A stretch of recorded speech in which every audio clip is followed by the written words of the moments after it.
Hi guys. I want to talk for a minute about benzodiazepine detoxification. Benzodiazepine abuse, which typically consists of drugs such as Xanax being the primary, Ativan, and as well as klonopin. Xanax is a drug that really, since its inception all the way back to the 80s, has been extensively misused and abused. It's an anxiety medication which works well for that, but has a significant propensity for addiction.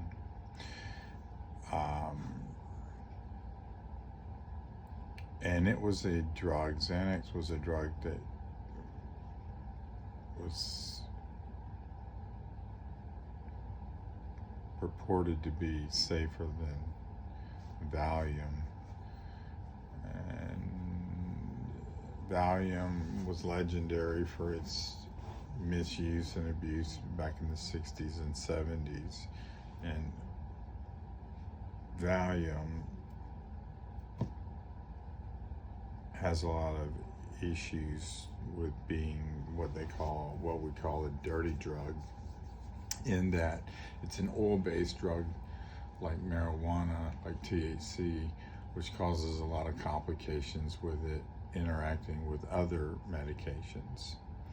So from that perspective, it was problematic as an anxiety medication, as a tranquilizer. So coming out with Xanax was cleaner, and the half-life of it doesn't hang in the body as long as Valium. So less complicated of a medication than Valium. But addiction-wise, probably more addictive than Valium. And in the years I've worked in the detox unit, Xanax abuse and addiction has been consistent. So it's pretty much always been there through the years. Klonopin has become more abused probably in the last 15-20 years as well. But out of those three, Xanax is without a doubt the primary that we see a lot of addiction to, physical addiction, and a lot of abuse. The similarities for these drugs to alcohol and the effects of alcohol on individuals is quite similar. It acts on the same receptors in the brain. And the withdrawal symptoms when people become physically addicted are the same withdrawal symptoms that you see in alcohol withdrawal as well. Once a person becomes physically dependent on these medications,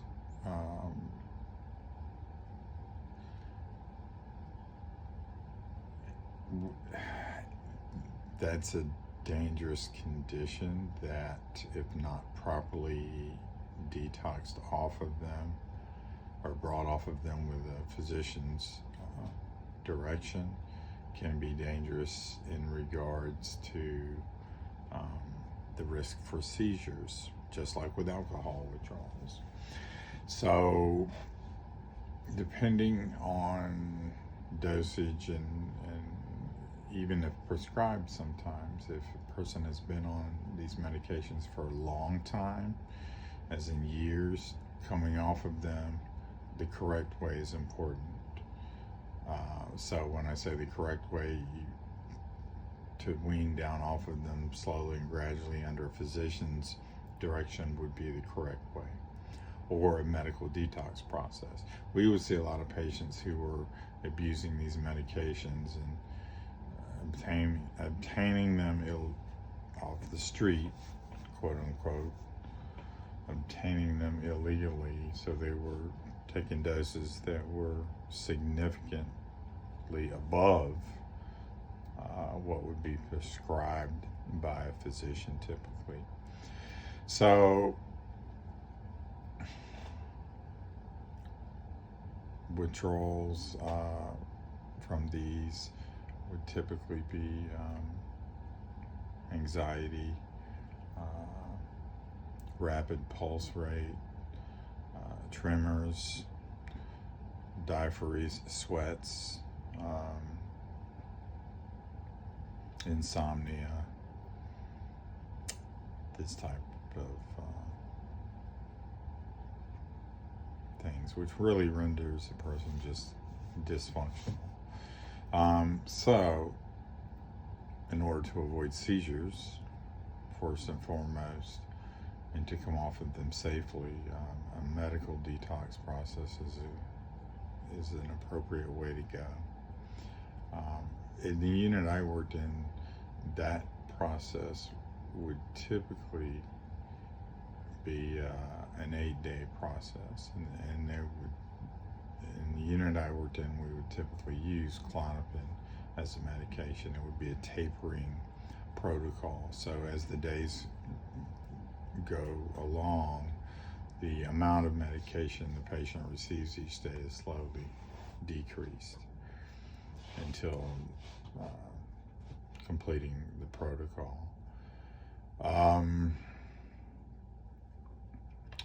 Not pleasant, not fun coming off of those medications, but it's doable with a proper detoxing protocol.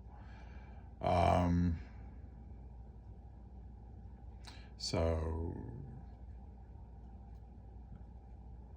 if you are in the hole, don't lose hope, because you can get out of it. You can get off of these drugs, and medically is the safe way to do it. So that's my recommendation. And the other side of it is, while you're in there, you'll talk to a counselor, get an assessment in regards to the topic of rehab. And if you've never done rehab, you should hopefully be open-minded to that concept. Because once you break the physical addiction of Xanax or any other drug, you're going to need to look at what you need to do in order to stay clean and sober now that you have gotten clean and sober. And rehab is basically simply the process of educating you about the disease of addiction and educating you about solutions for that disease, such as 12-step programs like Alcoholics Anonymous as well as Narcotics Anonymous. So those are the methods by which most people will stay clean once they get clean. If you have any questions on any of this, leave a comment below and I'll get back with you. Thanks for listening, and I hope this helped. Have a good day. God bless.